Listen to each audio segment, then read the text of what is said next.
twagala constitutional court eno ebenga esazaamu byonna ebigenda mu maaso mu general court martial. Mujjukira bulungi twasaba reference nga twagala ensonga zino zijje wano.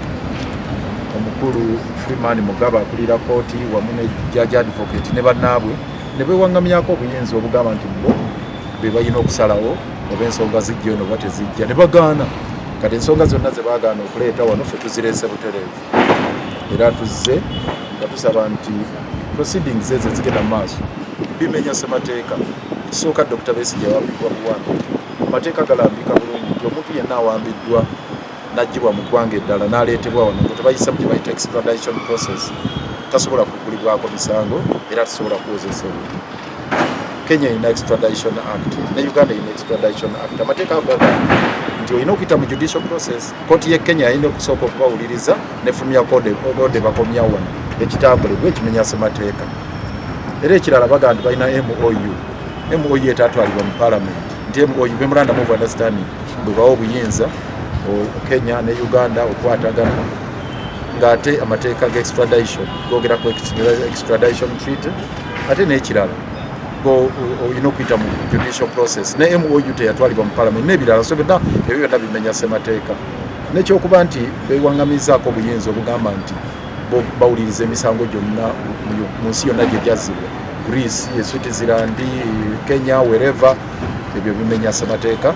Twagala byonna bisazibwemu era twagala okulaba nga ne bino ebyokuba nti judge advocate ne kooti okuba nti teyeetengeredde eri wansi wa high command, era nga twateekebwa dda ku notice nti ng'ennaku z'omwezi nga 9 omwezi ogw'omukaaga Dr. Besigye bagenda musiba ku muti eggulu. Bamaze dda okuba identifyinga weguli bagukuuma butiribiri kati ogwo omuti gulinze Dr. Besigye bamusibeko emiguwa bamukuba amasasi muhoozi bwe yagamba. So ekitegeeza nti bino byonna ebyokumuwozesa kumala budde kumuyisa mu process nga Jesus gye bamusiramu nga kooti ya Spirate agenda maaso n'enkola eyo ey'okumuwozesa naye nga keerodde yali yamaze dda okusalira Jesus omusango. So yembeera eriwo katugamba nti constitutional court erina okuyingira mu nsonga ezo okulaba nga Dr. Besigye tebamuggyako mutwe mu ngeri ey'ekimpatiira.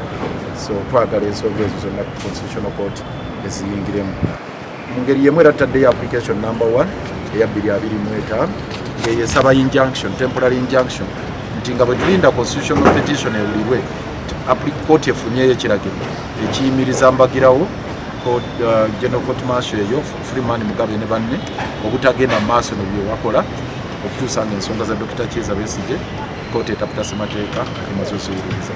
So katusuubire nti ensonga zino zigenda kuwulirwa mangu okusobola okutaasa obulamu n'eddembe lya Dr. Besigye wamu n'Obedi Butale. Era tugenda kubanga kooti tugibeerako nnyo okulaba nga ensonga zino ziwulirwa mangu, kubanga obulamu bwa Dr. Besigye kati bwetwogerera buli mu katyabano kyayinza okufiira eruzira olw'embeera gye bamutaddemu, ate oba nabali bakyayinza okupapirira okuwuliriza era ne bamutwala kalamba nga n'ennaku z'omwezi 9 tezinnatuuka. So tujja kwagala nnyo kooti Etaputa Semateeka ensonga zino zitwale mangu. Ne bino ebyokuba nti judge advocate ne kooti okuba nti teyeetengeredde eri wansi wa high command, era nga twateekebwa dda ku notice nti ng'ennaku z'omwezi nga 9 omwezi ogw'omukaaga Dr. Besigye bagenda musiba ku muti eggulu. Bamaze dda okuba identifyinga weguli bagukuuma butiribiri kati ogwo omuti gulinze Dr. Besigye bamusibeko emiguwa bamukuba amasasi muhoozi bwe yagamba. So ekitegeeza nti bino byonna ebyokumuwozesa kumala budde kumuyisa mu process nga Jesus gye bamusiramu nga kooti ya Spirate agenda maaso n'enkola eyo ey'okumuwozesa naye nga keerodde yali yamaze dda okusalira Jesus omusango. So yembeera eriwo katugamba nti constitutional court erina okuyingira mu nsonga ezo okulaba nga Dr. Besigye tebamuggyako mutwe mu ngeri ey'ekimpatiira. So twagala ensonga ezo zonna constitutional court eziyingiremu mu ngeri yemu. Era taddeyo application number 1 eya 2025 ng'eyesaba injunction, temporary injunction nti nga bwe tulinda constitutional petition ewulirwe kooti efunyeyo ekiragiro ekiyimiriza mbagirawo general court martial eyo Freeman Mugabe ne banne obutagenda mu maaso nebyo bakola okutuusa ng'ensonga za Dr. Kiiza Besigye kooti Etaputa Semateeka emaze oziwuliriza. So katusuubire nti ensonga zino zigenda kuwulirwa mangu okusobola okutaasa obulamu n'eddembe lya Dr. Besigye wamu n'Obedi Butale. Era tugenda kubanga kooti tugibeerako nnyo okulaba nga ensonga zino ziwulirwa mangu kubanga obulamu bwa Dr. Besigye kati okwogera buli mu katyabaga kyayinza okufiira eruzira olw'embeera gye bamutaddemu ate nabali bakyayinza okupapirira okuwuliriza era ne bamutwala kalambanga n'ennaku z'omwezi 9 tezinnatuuka. So tujja kwagala nnyo kkooti etaputa Semateeka ensonga zino zitwala ennambulu. To the humiliating body search that I was subjected to twice, and all members of the legal profession were subjected to. First at the gate, then as we entered the courtroom, another body search. And I'm asking the officers, between the gate and here, and most people have left their briefcases at the gate.